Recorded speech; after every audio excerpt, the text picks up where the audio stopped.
Idi Amin Dada ruled Uganda from 1971 to 1979 and left behind one of the darkest legacies in African history. A former British colonial soldier who rose to power through a military coup, Amin's reign was marked by mass executions, ethnic purges, economic collapse, and international scandals like the Entebbe hostage crisis. Once hailed as a liberator, he transformed into a ruthless autocrat whose regime caused the deaths of hundreds of thousands.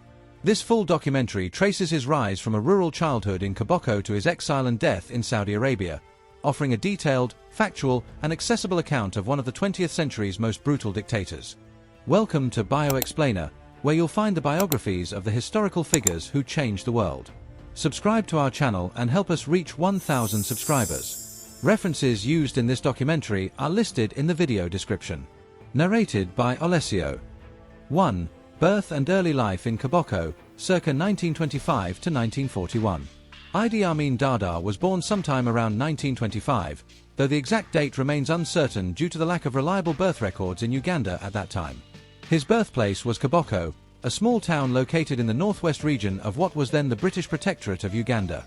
The area, bordering the Belgian Congo and Anglo-Egyptian Sudan, was remote and underdeveloped, and its isolation would shape many aspects of Amin's early life. Koboko's population was largely rural, comprised of subsistence farmers and small-scale traders. Life there was simple and dominated by tribal customs, colonial administration, and Christian missionary activity. Amin came from the Kakwa ethnic group, a Nilotic people who lived across northern Uganda, South Sudan, and northeastern Congo. The Kakwa were a minority tribe within Uganda, and although they had no significant political influence during the colonial period, they maintained strong communal bonds and military traditions. Amin's mother, Assa Art, belonged to the Lugbara group, another ethnic community in the West Nile region, and she worked as a traditional herbalist and spiritual healer. His father, Andreas Nyabaya, was a member of the Kakwa but had little lasting presence in Amin's life. Nyabaya reportedly abandoned the family when Amin was still a young boy, leaving Assa to raise her son with the help of extended family members. Growing up without a father in a patriarchal society presented obvious hardships. Assa's role as a healer gave her some standing within the local community, but she was still a woman in a male-dominated culture. She instilled in her son a sense of physical toughness and resilience. Amin was raised with strong discipline and an early exposure to the customs of his tribe and the authority of colonial rule. Missionaries and colonial officials operated several schools in the region, but Amin's attendance was sporadic. It is widely believed that he only completed a few years of formal education, likely no more than 4th grade, before dropping out to help his mother and engage in manual labor. Despite his lack of academic success, Amin showed a marked aptitude for physical activities. He was tall, muscular, and competitive. By his teenage years, he was already recognized locally for his athleticism and strength. He gravitated toward boxing, a sport introduced by the British and practiced by soldiers and police officers. Boxing appealed to Amin not just as a test of physical power, but as a gateway to status in a rigidly hierarchical society. He also worked odd jobs, including laboring for Indian and Arab merchants in the town, many of whom were involved in trade under the protection of British law.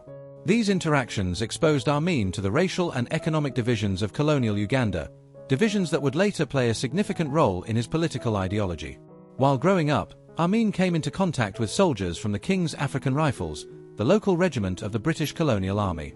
The sight of African men in crisp uniforms, commanding respect, and wielding power left a deep impression on him. The military seemed like one of the few avenues through which a poor boy from a remote region could rise. Though he could not read or write proficiently, his physical dominance and obedience made him a suitable candidate for enlistment. The colonial order, which prioritized loyalty and discipline over intellect among African recruits, was ready to welcome someone like Idi Amin.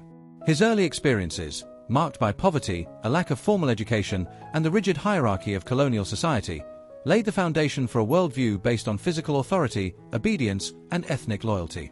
These traits would later define his leadership style, his approach to governance, and his relationships with both allies and enemies. 2. Entry into the colonial army, the King's African Rifles, 1946 to 1952. In 1946, at approximately 21 years old, Idi Amin enlisted in the King's African Rifles, KAR, a regiment of the British colonial army composed largely of indigenous soldiers from British territories in East Africa. The KAR had a long history, established in the early 20th century, and had served during both World Wars. By the time Amin joined, it was seen as a key instrument of British colonial power, with African soldiers often led by British officers. The KAR was a pathway for African men to earn regular pay, gain status, and receive military training, even if the highest ranks remained out of reach. Amin joined as a cook, a typical starting position for African recruits with little or no formal education. However, he quickly gained notice for his imposing physical stature. He stood over 6 feet 4 inches, 1.93 meters, and his remarkable physical endurance. His performance in boxing and field exercises impressed his superiors, and he was soon promoted beyond basic duties. The military environment suited him well. It emphasized discipline, hierarchy, and loyalty, values that echoed the traditional structure he had grown up with in Koboko. As his responsibilities increased, so did his exposure to combat situations. By the early 1950s, he was sent to Kenya, where the British Empire was engaged in the violent suppression of the Mau Mau uprising, a rebellion by Kenyan nationalists seeking land reform and independence. Amin participated in several operations aimed at dismantling Mau Mau strongholds and rounding up suspected insurgents. The conflict was brutal, marked by mass detentions, torture, and extrajudicial killings. While detailed records of Amin's specific actions during the Mau Mau campaign remain limited, it is widely believed that his reputation for ruthlessness was solidified during this period. Among his peers and superiors, Amin was known for his aggressive tactics and strict obedience to orders. He lacked formal education but compensated with a raw instinct for power dynamics and physical intimidation. His ability to speak several regional languages, including Swahili and Lugbara, gave him further utility in East African military affairs. These skills earned him steady promotions, first to corporal, then to lance corporal, and eventually to sergeant. By the early 1950s, he was one of the most visible African soldiers in the KAR. Amin's time in the colonial army also introduced him to a broader worldview. Though largely shielded from upper-level strategic planning, he became familiar with British command structures, logistics, and the operational methods of a modern military. He also came into contact with British and Indian officers, as well as African soldiers from Kenya, Tanganyika, now Tanzania, and Sudan. These experiences gave him a Pan-African military network, which would later become politically valuable. During this period, Amin also honed his boxing skills. He became the heavyweight boxing champion of the Uganda Protectorate in 1951, a title he would hold for nearly a decade. Boxing gave him a local celebrity status and reinforced his image as a powerful, dominant figure. The sport served both as a morale booster for the military and a symbol of colonial pageantry, and Amin's success in the ring added to his reputation as a rising star within the armed forces. By 1952, Amin had fully transitioned from a rural boy in Koboko to a seasoned non-commissioned officer in the British colonial army.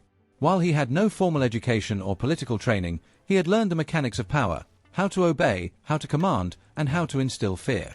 His conduct in Kenya, while praised by colonial officers, also raised concerns. Some British officials noted his excessive violence and lack of restraint. Yet these very traits would make him an ideal enforcer in the chaotic years following Uganda's independence. 3. Rise through the military ranks and political networking, 1953 to 1965. After his service in Kenya, Idi Amin returned to Uganda and continued his career with the King's African Rifles. As the winds of change swept across Africa and decolonization accelerated, Uganda, like many British colonies, was being prepared for self-governance. During the 1950s and early 1960s, the British began to Africanize the ranks of the colonial administration and armed forces, allowing selected local officers to climb the hierarchy. Amin, with his seniority, combat experience, and reputation for discipline, was well positioned to benefit from this shift. In 1961, Uganda gained internal self-government, and the newly formed Ugandan army began replacing British command with Ugandan officers. Idi Amin was among the first African soldiers to be commissioned as an officer. His rise was swift and supported by colonial authorities who saw him as a loyalist capable of maintaining order during the turbulent transition. By 1962, the year of Uganda's full independence, Amin held the rank of lieutenant and was considered one of the most prominent figures in the new national military. Around this time, Amin began developing a close political relationship with Milton Obote, Uganda's first prime minister. Obote saw the army as essential to consolidating political power in a newly independent state fragmented by ethnic rivalries, tribal divisions, and competing political parties. Amin, a fellow member of the northern ethnic minorities, became a useful ally. The two men shared not only regional origins but a pragmatic outlook on governance rooted in coercion and control. As Uganda moved into independence, Obote and Amin worked together to suppress opposition groups, particularly those based in the southern regions, where the Baganda ethnic group held considerable cultural and historical influence. Amin's forces were deployed in several controversial operations, including crackdowns on dissidents and suspected coup plotters. His loyalty to Obote was rewarded with continued promotions. By the mid-1960s, he had reached the rank of major and was the second highest ranking officer in the Ugandan military. Amin also received military training abroad during this period. He traveled to Israel in the early 1960s, where he was trained in paratrooper operations and counterinsurgency tactics. The Israeli Defense Forces provided instruction in guerrilla warfare, reconnaissance, and advanced weapons handling. His trip to Israel had a lasting influence, shaping his tactical mindset and briefly cementing a positive relationship with the Israeli government. Amin also visited the United Kingdom, where he observed British military procedures and modern logistics operations. While these trips did not elevate him intellectually, his education remained limited. He gained significant exposure to international military standards and strategy. Despite his outward loyalty, Amin was developing his own ambitions. Rumors began circulating about his involvement in illegal activities, including smuggling ivory and gold across Uganda's borders, often with the tacit approval or active participation of political elites. Allegations surfaced that he used military aircraft and personnel to transport these goods, evading customs and enriching himself in the process. These rumors, while never fully proven in court, became a point of tension between Amin and other factions in the government. By 1965, tensions between Amin and Obote's civilian opponents were escalating. The Prime Minister increasingly relied on the military to maintain order and suppress dissent, giving Amin even greater latitude. At the same time, international observers, including Western diplomats, began raising concerns about the militarization of Ugandan politics and Amin's growing influence. The United States and the United Kingdom, both eager to maintain stability in the region during the Cold War, took notice but maintained relations with Obote's government. Within the army, Amin's methods were both feared and admired. He demanded strict loyalty, operated with impunity, and created a network of junior officers beholden to him personally. His leadership style emphasized obedience over professionalism and physical strength over strategy. Still, in the context of post-colonial Uganda, where national identity was still fragile and political institutions were weak, his style was effective. By combining brute force with shrewd alliances, he became the most powerful military figure in Uganda, eclipsing more educated but less politically connected officers. The foundations of his future dictatorship were being laid in these years.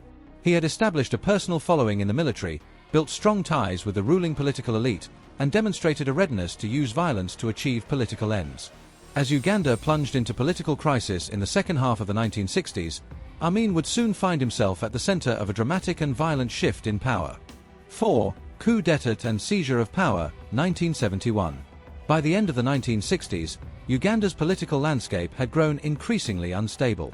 Prime Minister Milton Obote, once seen as a unifying figure, had become more authoritarian. He suspended the constitution, centralized power, and dissolved traditional kingdoms, including the influential Buganda monarchy. His actions sparked unrest across the country and resentment among political opponents and ethnic groups alike. The military, under the command of Idi Amin, became Obote's primary instrument for suppressing dissent, but their alliance was beginning to fracture. In 1970, suspicions between Obote and Amin reached a boiling point. Obote accused Amin of misappropriating army funds and participating in smuggling operations involving ivory and gold from the Democratic Republic of the Congo. There were also allegations that Amin had been secretly building a private army loyal only to himself, including soldiers from his native West Nile region. In response, Obote attempted to curb Amin's influence by placing him under surveillance and planning his arrest. Meanwhile, Amin became increasingly paranoid, believing Obote was preparing to eliminate him. On January 25, 1971, while Milton Obote was in Singapore attending a Commonwealth summit, Idi Amin acted. With the Prime Minister out of the country and the capital vulnerable, Amin launched a surprise military coup. Tanks rolled through Kampala streets, and roadblocks were set up around the city. Soldiers seized key infrastructure, including the radio station, airport, and government buildings. Within hours, Amin went on air to announce that the military had taken over to prevent Obote from destroying the army and to save the nation from chaos. The coup was bloodless in its initial stages, and many Ugandans greeted the news with relief or cautious optimism. Obote had grown deeply unpopular, particularly in central and southern Uganda, and Amin capitalized on this dissatisfaction. He promised to restore democracy, release political prisoners, and hold free elections. His public statements projected an image of a humble servant of the people, a soldier who had no political ambitions but who was forced to act in defense of national unity. Early international reaction was muted. The British government, which still had strong economic and diplomatic ties to Uganda, offered tentative support. Israel, which had trained Amin in the past, also signaled openness to working with his regime. Even the United States, wary of Soviet influence in the region during the Cold War, adopted a wait-and-see approach. American media outlets covered the coup as yet another episode in the growing list of post-colonial African power struggles, but without immediate alarm. Behind the scenes, however, Amin was already consolidating power. He dissolved the parliament and suspended parts of the constitution. While promising to return the country to civilian rule, he assumed the titles of head of state, commander-in-chief, and later, president. Within weeks, hundreds of Obote loyalists in the military, civil service, and police force were arrested, exiled, or killed. The purges, though not yet systematic, were a clear sign that Amin intended to rule Uganda with absolute authority. Amin also reached out to former enemies of Obote, including royalists and members of the Buganda kingdom, offering symbolic gestures of reconciliation. He allowed the return of the body of King Mutesa II, whom Obote had exiled and whose death in London had deeply angered many Baganda. This act won Amin favour in parts of the south, helping him to broaden his support base beyond the military. Meanwhile, his eccentric personality began to emerge in his public appearances. He dressed in flamboyant uniforms adorned with self-bestowed medals and frequently surrounded himself with elaborate military pageantry. His speeches, though often disjointed, were peppered with humour, popular slogans, and proclamations of loyalty to the common man. These performances appealed to a population weary of political oppression and economic hardship, though they also hinted at the volatility that would later define his rule. As 1971 progressed, Amin's grip on Uganda grew tighter. He established secret police networks, expanded the military budget, and began building a regime centered on personal loyalty rather than institutional governance. He rewarded his supporters with promotions, land, and privileges, while eliminating rivals through intimidation or execution. The international community, focused on geopolitical stability and access to natural resources, largely ignored the signs of growing authoritarianism. What began as a seemingly routine military coup quickly evolved into one of the most brutal dictatorships in post-colonial Africa. Amin's rule would soon descend into paranoia, violence, and international infamy. But in 1971, he stood at the height of his popularity, a charismatic strongman promising order in a country plagued by political chaos. 5. The early years of Amin's regime, 1971 to 1973. Following his swift seizure of power in 1971, Idi Amin focused on consolidating control and reshaping Uganda according to his own vision. During these early years, he portrayed himself as a patriotic liberator who had saved the nation from a corrupt elite. His initial popularity, especially among ethnic groups marginalized by Obote's administration, gave him broad domestic support. But beneath the promises of reform and national unity, Amin's leadership quickly revealed an agenda rooted in personal power, militarization, and ethnically-driven purges. Amin's public image was carefully curated in the first phase of his rule. He cast himself as a man of the people, modest, religious, and unpretentious. He visited hospitals, gave speeches to soldiers, and participated in boxing exhibitions. His broken English and exaggerated military uniforms were part of a populist persona that masked a more sinister political strategy. As international reporters arrived in Kampala, Amin courted the press, giving long interviews filled with humor, bravado, and erratic statements. For a brief period, he was treated in some Western media outlets as an eccentric but charismatic figure. One of the defining features of Amin's early regime was the purge of political and military opponents. Former allies of Milton Obote, particularly those from southern and central Uganda, were hunted down systematically.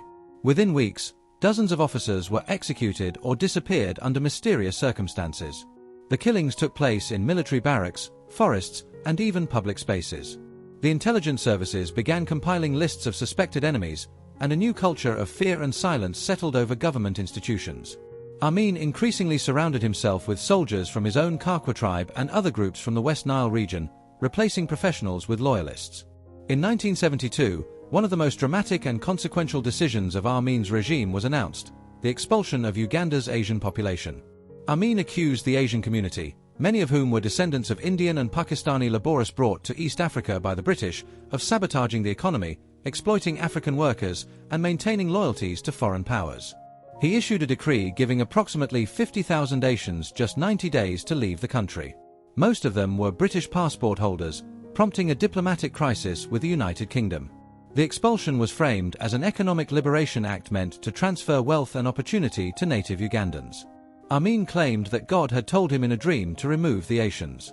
He argued that they controlled too much of Uganda's commerce and failed to integrate into African society. The move was applauded by some Ugandans who believed they would inherit Asian businesses and property, but in practice, the results were disastrous.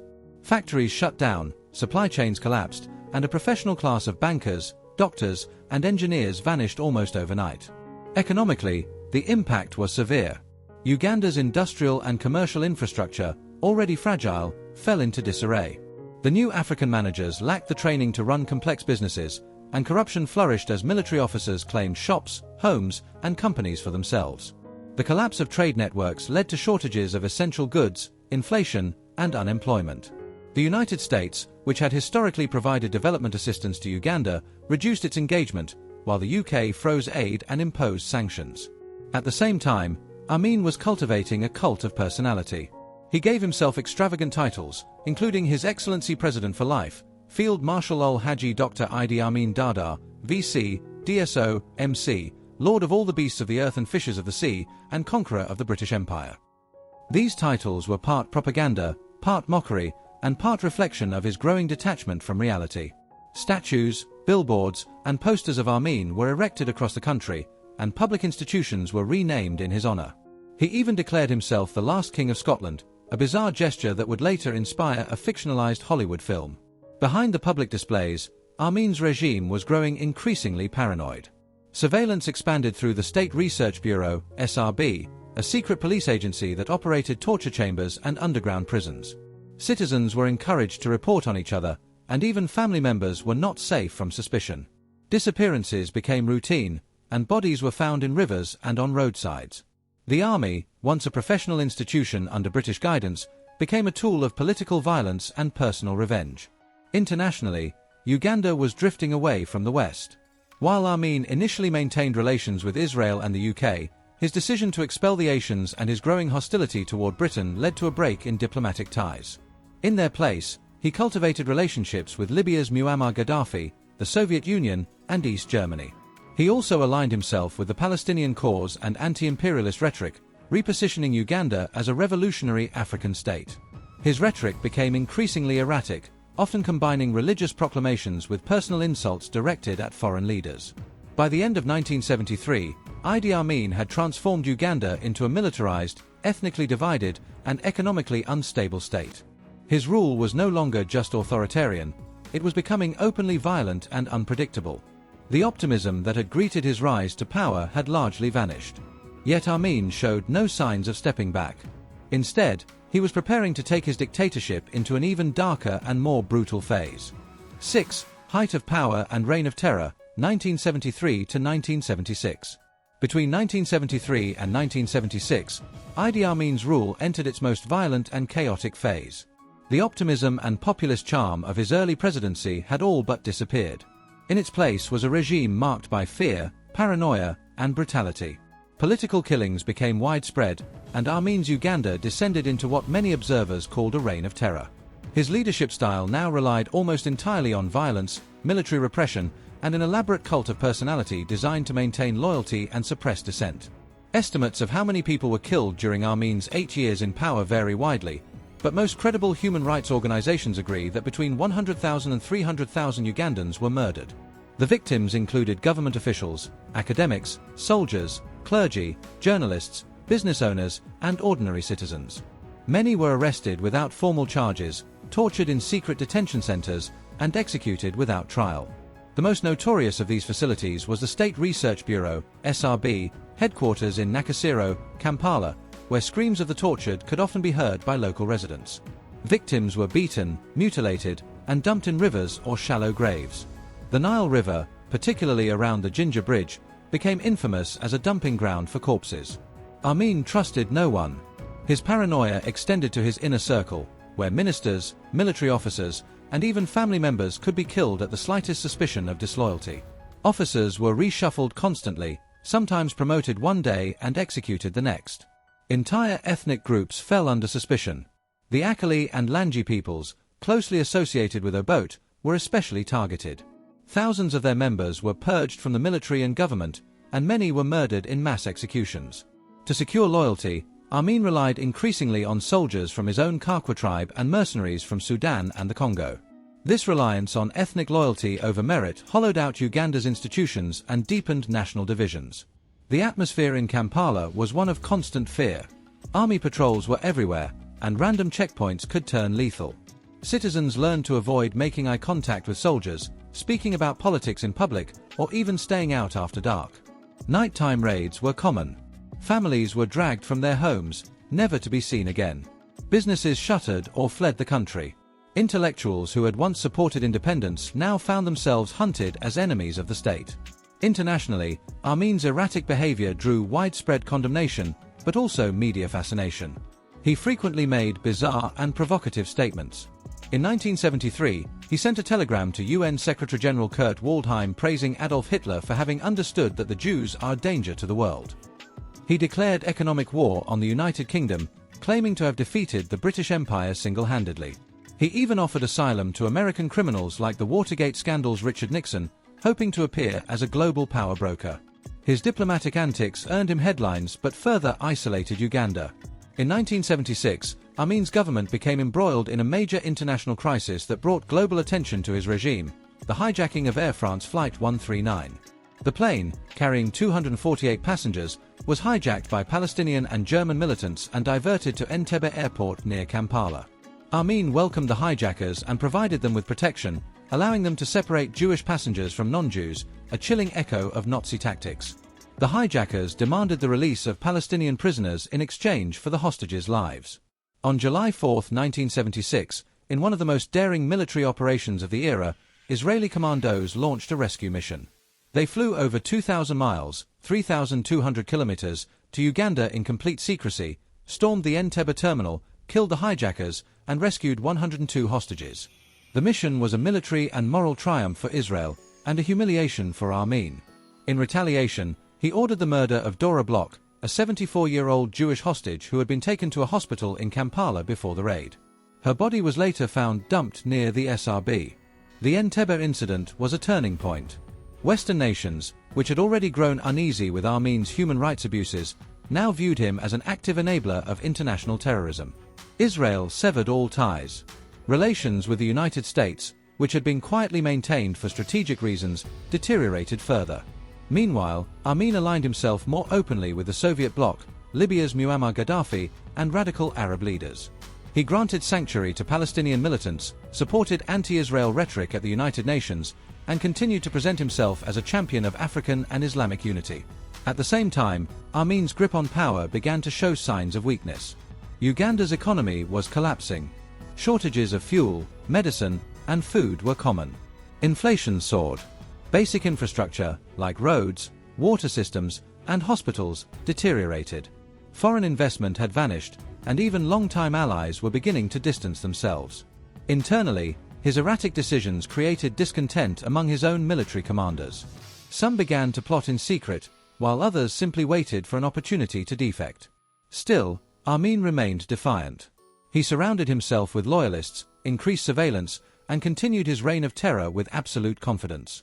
Despite growing evidence of instability and resistance, he believed himself invincible. In public speeches, he joked about cannibalism, challenged foreign leaders to boxing matches, and insisted that God had chosen him to lead Uganda. His delusions of grandeur became more extreme, and the line between propaganda and madness increasingly blurred. By the end of 1976, Idi Amin was both feared and ridiculed, a dictator who had turned a once promising nation into a place of terror. The coming years would test his regime as his enemies at home and abroad prepared to strike. 7. International Relations and the Pan-African Identity, 1974 to 1977. During the mid-1970s, Idi Amin increasingly positioned himself not just as the president of Uganda but as a central figure in African and global politics. Seeking to expand his influence beyond national borders, he embraced a role as a self-declared spokesman for Pan-Africanism, anti-imperialism, and Islamic solidarity. His diplomatic outreach, however, was often contradictory and theatrical. marked by outlandish proclamations, shifting alliances, and unpredictable behavior that bewildered foreign governments and diplomats alike. Amin's Pan-African rhetoric resonated with certain leaders across the continent. In 1975, he was elected chairman of the Organization of African Unity, OAU, the precursor to today's African Union. The OAU was created to promote unity among African states and support liberation movements fighting colonial rule. While Amin's election was controversial, it demonstrated that many African leaders were willing to tolerate or even support strong men who spoke in the language of post-colonial resistance. As chairman, Amin used the platform to call for African solidarity against Western imperialism, particularly the United Kingdom and Israel. Amin's speeches at international forums, especially at the United Nations, became infamous for their tone and content. Dressed in ornate military uniforms covered in medals and ribbons, he delivered rambling, aggressive addresses laced with threats and grandiose self-praise. At one point, he offered to replace the British monarchy with himself as King of Scotland. He called for the destruction of Israel, praised Adolf Hitler, and accused Western nations of conspiring to recolonize Africa. While these declarations drew condemnation and ridicule abroad, they were meant to reinforce his image as a fearless defender of African dignity and sovereignty. One of Amin's most consistent international allies during this period was Libyan leader Muammar Gaddafi. The two strong men shared a disdain for Western powers and a desire to lead the Muslim world in Africa. Gaddafi provided Amin with financial aid, military equipment, and ideological support. Their partnership helped Uganda import weapons and strengthen its internal security forces. Libya also served as a diplomatic backer when Uganda faced increasing isolation from the West. Another key relationship developed with the Soviet Union and its Eastern Bloc allies. The Soviet Union, while cautious, saw Amin as a counterbalance to American and British influence in East Africa. The KGB maintained contact with Ugandan intelligence services, and Soviet arms began arriving in Kampala in larger quantities. East Germany sent advisors to help train the secret police and improve surveillance systems. In return, Amin offered political support in international bodies and allowed Soviet access to Uganda's airfields and facilities. North Korea was another ideological partner. Kim Il-sung's regime provided military advisors and training for Uganda's elite forces. Amin admired North Korea's model of totalitarian control and sought to emulate its systems of indoctrination and state propaganda. He even hosted North Korean delegations in Kampala, presenting Uganda as a fellow revolutionary state resisting capitalist imperialism. While aligning with socialist and revolutionary governments, Amin also sought connections with Islamic nations. Having converted to Islam in the 1960s, he portrayed himself as a Muslim leader committed to defending the faith. He made the pilgrimage to Mecca, Hajj, adopted the title Al-Haji, and frequently invoked Islam in his speeches. Saudi Arabia, Kuwait, and other Gulf states provided him with aid, partly in recognition of his religious alignment. Amin also supported the Palestinian Liberation Organization, PLO, and became a vocal critic of Zionism, which he equated with colonialism and racism. His stance earned him admiration among certain segments of the Arab world, but also solidified Uganda's estrangement from Israel. After years of military cooperation, including the training of Ugandan paratroopers, relations between Uganda and Israel completely collapsed. In response to the Entebbe raid in 1976, Israel severed all diplomatic ties and condemned Amin's regime. Amin, for his part, claimed that Israel had assassinated his top generals and plotted to overthrow him, a claim with no basis in fact but frequently repeated in his speeches. As his foreign alliances multiplied, Amin also engaged in high-profile state visits. He traveled to Zaire, now the Democratic Republic of the Congo, Sudan, Iraq, and Saudi Arabia, often greeted with elaborate ceremonies and welcomed by leaders with similar authoritarian tendencies. His international trips were usually accompanied by massive entourages, lavish gifts, and statements attacking the West. These visits served not only diplomatic purposes but also as propaganda opportunities to demonstrate Amin's global stature to audiences back home. Western media, particularly in the United States and the United Kingdom, began portraying Amin not just as a brutal dictator but as a surreal figure, part comic, part terrifying. Cartoons depicted him as a madman, newspapers detailed his human rights abuses, and television programs examined his erratic behavior. Yet many in the U.S. foreign policy establishment struggled to formulate a consistent approach to his regime. The Cold War context meant that Uganda's alignment with Soviet interests was viewed with concern, but there was little appetite for direct intervention. American support shifted quietly toward Ugandan exiles and regional allies who might eventually help remove Amin from power. Back in Uganda, Amin's international posturing had little positive impact on everyday life. The economy continued to decline. Factories closed, shops emptied, and unemployment grew. Infrastructure crumbled due to corruption and mismanagement. The once functioning health and education systems deteriorated rapidly, and foreign-trained professionals who had not fled earlier were now imprisoned or executed. Amin's obsession with global image building came at the expense of his citizens' most basic needs. By 1977, Uganda's diplomatic isolation had intensified. With the exception of a few authoritarian allies, most nations had cut ties or significantly reduced their presence in Kampala. Foreign journalists were banned, international NGOs were expelled, and human rights monitors were denied entry. The regime had become a closed system, brutal, secretive, and increasingly unstable. Despite his bluster on the international stage, Idi Amin's foundations of power were weakening. Exiles were organizing abroad, internal dissent was rising, and regional enemies were watching closely. The illusion of invincibility that had protected him for years was beginning to fracture. And soon, that illusion would collapse entirely. 8. The Uganda-Tanzania War and the Fall from Power, 1978 to 1979. By 1978, Idi Amin's regime was increasingly fragile. The economy was in shambles, morale in the military was eroding, and many of his former allies had either fled or been executed. The repression that had once served as the foundation of his rule now bred confusion and fear even among his closest supporters. While Amin continued to present himself as a mighty African leader on the international stage, the reality inside Uganda was one of decay, paranoia, and simmering rebellion. The spark that ignited his downfall came from a miscalculated military adventure. In October 1978, Ugandan troops invaded the Kagera salient, a strip of territory in northern Tanzania. The exact motivations for the invasion remain debated.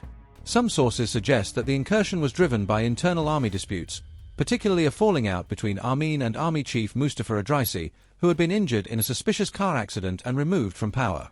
The invasion may have been intended to rally domestic support around a common enemy or distract from Amin's worsening internal crisis. Whatever the reasons, the move proved to be a critical error. The Kagera region was lightly defended, and Ugandan forces initially met little resistance. Amin declared the area annexed and renamed it part of Uganda. In speeches, he claimed that Tanzanian President Julius Nyerere was conspiring to overthrow his regime and supporting Ugandan exiles. The invasion was intended, he said, to punish the aggressors and protect Ugandan sovereignty. President Nyerere, a respected Pan-Africanist and one of the few remaining African heads of state to openly oppose Amin, responded swiftly. He ordered a full-scale counteroffensive and mobilized the Tanzania People's Defense Force, TPDF. Nyerere also received support from the Uganda National Liberation Front, UNLF, a coalition of Ugandan exiles, including former military officers, intellectuals, and political opponents who had been waiting for an opportunity to remove Amin. Together, they began a military campaign not just to repel the invasion but to overthrow the dictator entirely. Tanzanian troops pushed north with determination, retaking Kagera and advancing into southern Uganda. Amin's army, poorly organized and demoralized, was unable to mount an effective defense. Many of his soldiers deserted, fled to neighboring countries, or surrendered. The Ugandan military, once a tool of terror, was now riddled with internal divisions and ethnic rivalries, with little capacity to wage a conventional war. Mercenaries from Libya and Zaire arrived to assist Amin, but their presence was too small and too late to change the course of the conflict. As the Tanzanian-led forces advanced, Amin remained defiant. He issued radio broadcasts declaring total victory, accused Western powers of plotting his downfall, and staged elaborate parades in Kampala to maintain the illusion of control. He tried to rally his remaining supporters with promises of reward and loyalty, but few believed him. Reports began to circulate that he was planning to flee the country or go into hiding. Government ministries shut down, and civil servants vanished from their posts. The capital began to empty, as residents feared an impending battle. On April 11, 1979, Tanzanian forces, together with Ugandan exiles from the UNLF, entered Kampala. The city fell with relatively little resistance. Amin had already fled, reportedly escaping by helicopter to the town of Awa near the Sudanese border. From there, he boarded a plane to Libya, where Muammar Gaddafi offered him temporary asylum. He left behind a ruined city, a shattered military, and a terrified population. In the aftermath of Amin's flight, jubilant crowds took to the streets of Kampala, tearing down his portraits and toppling statues erected in his honor. The bodies of victims were discovered in abandoned military facilities and shallow graves. The extent of the atrocities committed during his rule began to emerge more fully, as journalists and human rights observers entered the country for the first time in years. Torture chambers were uncovered, execution sites were mapped, and survivors gave harrowing testimonies. The United States and other Western nations, which had long maintained cautious diplomatic relations with Amin despite his abuses, expressed relief at his fall. Washington formally recognized the new transitional government established by the UNLF, and aid began to flow back into Uganda. Still, questions lingered about the international community's failure to act sooner in the face of Amin's well-documented brutality. Amin's departure marked the end of one of the most violent regimes in post-colonial African history. But Uganda's suffering did not end overnight. The country had been deeply traumatized. Its economy was destroyed, infrastructure was in ruins, and its people were left with the scars of mass violence. The military was broken, and the state's legitimacy had to be rebuilt from the ground up. For Amin, exile was not the end of his ambitions. From abroad, he continued to issue statements claiming he would one day return to power. He insisted that his rule had brought order and pride to Uganda and that the West had conspired against him because of his opposition to imperialism. But for the vast majority of Ugandans, his escape marked the long-awaited conclusion of a nightmare that had lasted 8 long years. 9. Life in exile: Libya, Iraq, and Saudi Arabia, 1979 to 2003. After fleeing Uganda in April 1979, Idi Amin found refuge in Tripoli, Libya, under the protection of Muammar Gaddafi. Gaddafi had long admired Amin's fiery rhetoric against Western imperialism and Israel, and he welcomed the ousted dictator as a revolutionary comrade. During his time in Libya, Amin lived in relative comfort, guarded by Libyan security forces and housed in a government-owned villa. However, his presence soon became a political liability for Gaddafi, who was facing his own challenges both domestically and abroad. Within months, Amin was quietly encouraged to leave Libya and seek asylum elsewhere. Amin's next destination was Iraq, where Saddam Hussein provided temporary sanctuary. Iraq in the early 1980s was entering the Iran-Iraq War and had little interest in hosting a former African dictator for long. Though Amin praised Saddam's strength and leadership, his stay was short-lived. As international scrutiny over human rights violations in Uganda intensified, Iraq too distanced itself from the now stateless former president. Eventually, Amin settled in Saudi Arabia, where he would remain for the rest of his life. The Saudi government, under King Khalid and later King Fahd, granted him political asylum on strict conditions.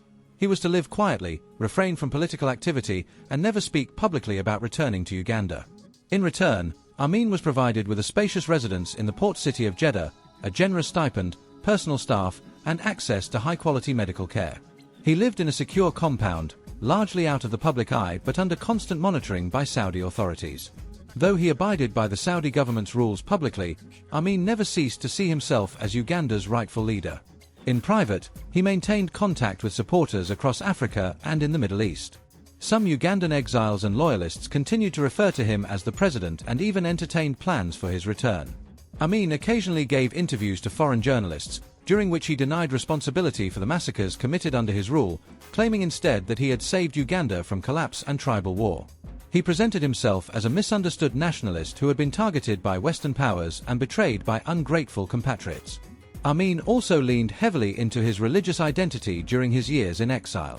As a devout Muslim, he was known to pray 5 times a day, attend mosque regularly, and make repeated pilgrimages to Mecca.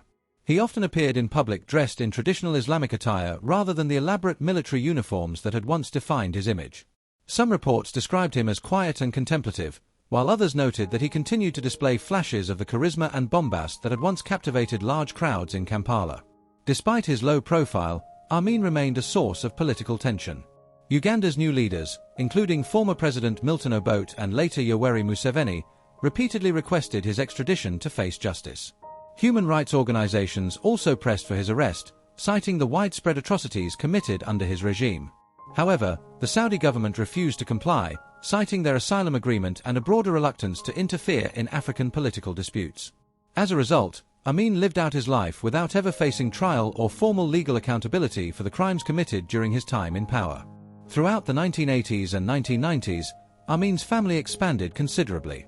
He had at least 5 official wives and fathered more than 40 children. Some estimates suggest more than 50. Many of his children were educated in Saudi Arabia, while others relocated to Europe, the United States, or back to Uganda.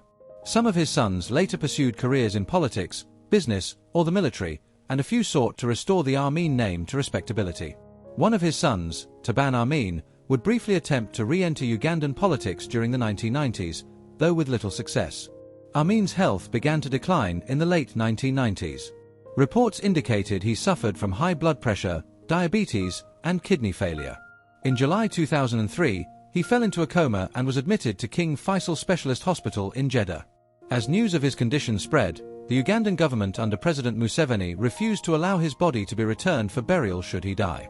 Amin's family made a public appeal to the people of Uganda for forgiveness, but there was little public support for such a gesture.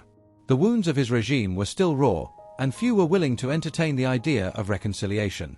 Idi Amin died on August 16, 2003, in Jeddah, Saudi Arabia, from multiple organ failure. He was 78 years old.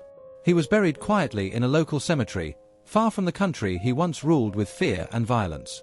His death went largely unnoticed in Uganda, where the government chose not to mark the occasion.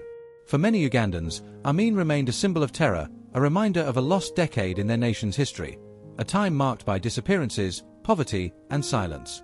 Though he died in exile, Idi Amin Dada left behind a legacy that would haunt Uganda for generations. His reign had destroyed institutions, shattered families, and reshaped the nation's identity through fear. His rise and fall became a cautionary tale studied by political scientists, historians, and human rights scholars across the world. For Americans and others looking to understand the challenges of post-colonial Africa, Idi Amin's life represents a case study in how power, paranoia, and populism can devastate a country when left unchecked. Thank you for watching. Here are 2 more videos you might enjoy. First, Truman, the ordinary man who shaped a superpower. Second, Plato, the philosopher who built Western thought.